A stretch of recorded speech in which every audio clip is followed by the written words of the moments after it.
फरवरी के अंदर मेवात के अंदर यूनिवर्सिटी की घोषणा हुई थी, आज तक मुख्यमंत्री जमीन नहीं ढूंढ पाया। और दुर्भाग्य देखो, जो वोट लेकर आपके लाख लाख वोटों से जीतकर विधानसभा में लोग पहुंचे, सेशन के अंदर एक ने यूनिवर्सिटी की बात नहीं उठाई। ये दुर्भाग्य है नहीं है मेवात का? अब तो मजाक हो रखा है। मेवात के अंदर बीजेपी की साठगांठ भी साफ दिखने लगी। बाप एक पार्टी में, बेटा एक पार्टी, है नहीं है साठगांठ। और उसके बाद भी मेवात को एक ईंट नहीं लगाकर नहीं दे पा रहे। अगर मैं बात करूं जिरका की, तो जिरका में तो विपक्ष छोड़ा ही नहीं। अगर पुराना की बात करूं तो सब सेटिंग कर कर बीजेपी से हाथ मिलाकर बैठे हैं, पहुंच पाएगी। लियाकत जी गा रहे थे, बात कर रहे थे कि चाबी की सरकार बनेगी। आपकी रस भरी बातों में सच्चाई थी, पर लियाकत जी उस सच्चाई के पीछे एक कड़वा सच भी है, जो इस देश के बड़े बड़े चैनलों पर शाम को 7 से 8 बजे दिखता है। सच्चाई है नहीं है? 7 से 8 बजे कोई सा बड़ा चैनल खोल लो, एक ही चीज आती है, यहाँ मंदिर था, यहाँ मस्जिद थी, या हिंदू है या मुसलमान है। और हमें बांटा जा रहा है, और उसका भुगतान किसको करना पड़ता है? हरियाणा के अंदर तो सबसे ज्यादा इस बंटवारे का भुगतान मेवात जिले को करना पड़ता है। साथियों, आज नायब सैनी को 2 साल हो गए मुख्यमंत्री बने। 13 मार्च को विश्वास मत लिया था। आज 2 साल के अंदर मेवात डेवलपमेंट अथॉरिटी की बैठक नहीं ले पाया मुख्यमंत्री। इस क्षेत्र के विकास के बारे में क्या सोचे? 2 साल पहले फरवरी के अंदर मेवात के अंदर यूनिवर्सिटी की घोषणा हुई थी, आज तक मुख्यमंत्री जमीन नहीं ढूंढ पाया। साथियों, और दुर्भाग्य देखो, जो वोट लेकर आपके लाख लाख वोटों से जीतकर विधानसभा में लोग पहुंचे, सेशन के अंदर एक ने यूनिवर्सिटी की बात नहीं उठाई। ये दुर्भाग्य है नहीं है मेवात का? मुझे तो अवसर मिला कि दुनिया की सबसे बड़ी ये मोबाइल फोनों की बैटरी बनाने वाली कंपनी एटीएल हिंदुस्तान में आ रही है। कोरोना का टाइम था तो भी रोजका में वो मेवात के आपके आईएमटी में फैक्ट्री लगवाई नहीं लगवाई?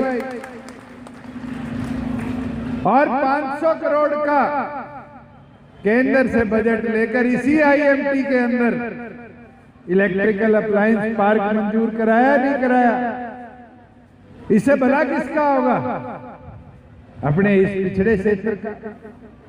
मगर साथियों, जब सोच साफ हो, मन साफ हो, तभी जाकर कदम उठाए जाते हैं। मर सत्ता में बैठे लोगों की तरह नहीं, जिनके मन में ही द्वेष है, जिनके मन में एकमात्र सोच है कि अपने इस शांतिपूर्ण इलाके के भाईचारे में दरार डाली जाए। और मैं तो आज उम्मीद रखूंगा, जब घर जाओ तो ये सोचते हुए जाना कि अगले 50 साल अपने इस रिश्ते को मजबूती से अगर कोई रख सकता है, तो आज इस युवा योद्धा कार्यक्रम में कह रहा हूं, केवल मात्र जननायक जनता पार्टी आपके बीच में रखे। और अब तो मजाक हो रखा है। मेवात के अंदर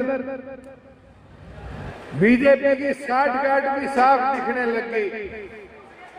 बाप एक पार्टी में, बेटा एक पार्टी, है नहीं है साठगांठ। और उसके बाद भी मेवात को एक ईंट नहीं लगाकर नहीं दे पा रहे। अगर मैं बात करूं जिरका की, तो जिरका में तो विपक्ष छोड़ा ही नहीं। अगर पुराना की बात करूं तो सब सेटिंग कर कर बीजेपी से हाथ मिलाकर बैठे हैं। साथियों, लड़ना पड़ेगा, अधिकारों के लिए लड़ना पड़ेगा, तभी जाकर लियाकत वाली बात सच्चाई होगी कि मेवात प्रगति के पथ पर चले। हमने तो कई कदम उठाए और उन कदमों से मेवात विकास की गति पर चला, मगर पिछले 2 साल में तो आप लोगों को बेसहारा कर छोड़ दिया। हवाई यात्रा से कोई एक बार मुख्यमंत्री आ गया होगा, मगर इस क्षेत्र के विकास के लिए मुख्यमंत्री ने 4 कदम उठाने का काम नहीं किया। मैं तो आपको बता सकता हूं आज लोगों को प्रताड़ित करने का तरीका क्या बना रखा है। परसों हरियाणा पब्लिक सर्विस कमीशन का नतीजा आया, 600 पद थे, 39 बच्चे पास करे, 39 बच्चे मात्र पास हुए। उससे पहले एसोसिएट प्रोफेसर अंग्रेजी की भर्ती निकाली, उसमें भी इसी प्रकार से 53 बच्चे 612 पदों के लिए पास हुए। इन लोगों ने हमें ना तो नौकरी दे दी, ना हमारे यहाँ संस्थाएं खोल ली, मगर लोगों को प्रताड़ित करना है। 40,000 से ज्यादा बूढ़े बुढ़ाओं की पेंशन कटी नहीं कटी। और बेशर्मी से मुख्यमंत्री क्या कहते हैं, बेशर्मी से कहते हैं अभी पेंशन कटी नहीं है, रोकी है। शर्म पर जाना चाहिए कि 60, 70, 80 साल के बुजुर्गों को मिनी सेक्रेटरिएट खड़ा कर दिया कागजों के साथ कि मेरी आय 3 लाख से कम है। बुजुर्गों साथियों, विधवाओं की पेंशन काट दी, ये कह के तुम्हारा प्रमाण लाओ कि तुम विधवा हो। हैंडीकैप अपाहिज साथियों की पेंशन रोक ली, ये कहते हुए कि सीएमओ के पास जाकर दोबारा सर्टिफिकेट बनाकर लाओ। और तो और कल जो घटना सूरजकुंड में हुई, उससे तो हम सब दुखी हैं कि हरियाणा केवल मात्र हिंदुस्तान ही नहीं, दुनिया भर के अंदर कल शर्मसार हुआ,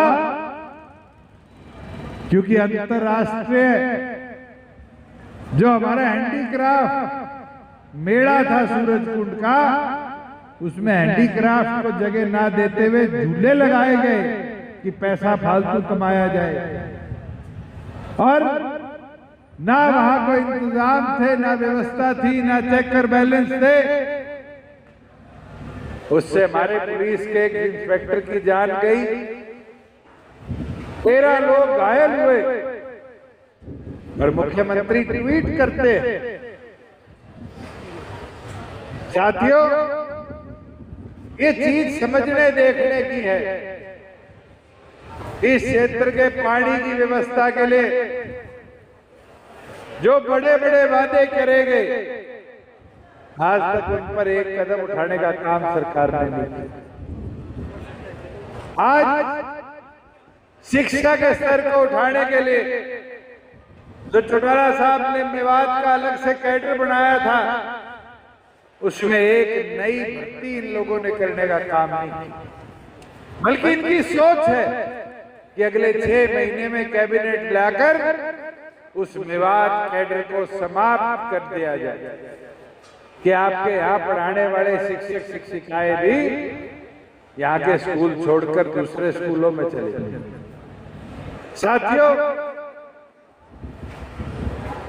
अब आपने देखना है, समझना है, और अपनी खुद की लड़ाई के अंदर डॉक्टर अजय सिंह चौटाला जी के कंधों की ताकत बनकर जननायक जनता पार्टी को मजबूती से घर घर तक पहुंचाना। हमने परसों BLA1 की बैठक ली थी और अब हल्का के सारे साथियों की जिम्मेवारी है कि हर बूथ पर जाकर इस संकल्प को पूरा करो कि बीएलओ के साथ बूथ लेवल एजेंट बनाने का काम करो। और बूथ लेवल एजेंट ही नहीं, मैं आप सबसे आग्रह करूंगा कि सभी साथी लगकर जहां बीएलओ बनाओ वहीं एक बूथ योद्धा कम से कम और एक मेरी माता बहन को जोड़कर एक महिला सखी भी बूथ पर खड़ी करने का काम करो कि महिलाओं की ताकत को भी पार्टी के साथ बढ़ चढ़कर जोड़कर आगे बढ़ाने का आप सब काम करें। मैं तो पूर्ण आप सभी से आग्रह करूंगा कि ये संगठन आपका है, ये लड़ाई आपकी है। आप लोगों ने मिलकर जननायक जनता पार्टी की ताकत को, चौधरी देवीलाल की सोच को मेवात के प्रत्येक घर तक पहुंचाना है। और आप लोगों ने अगर निष्ठा से ये काम कर दिया, फिर राहुल वाली बात सत्य होगी कि अभी तो हमने उड़ान भरी है। और जिस दिन आपने उड़ान भर ली, लियाकत की वाली सच बात होगी कि इस प्रदेश में चाबी चाबी होगी और जननायक जनता पार्टी की सरकार होगी। मैं तो दोबारा नासिर का, आस का सभी जिला हल्का कार्यकारिणी के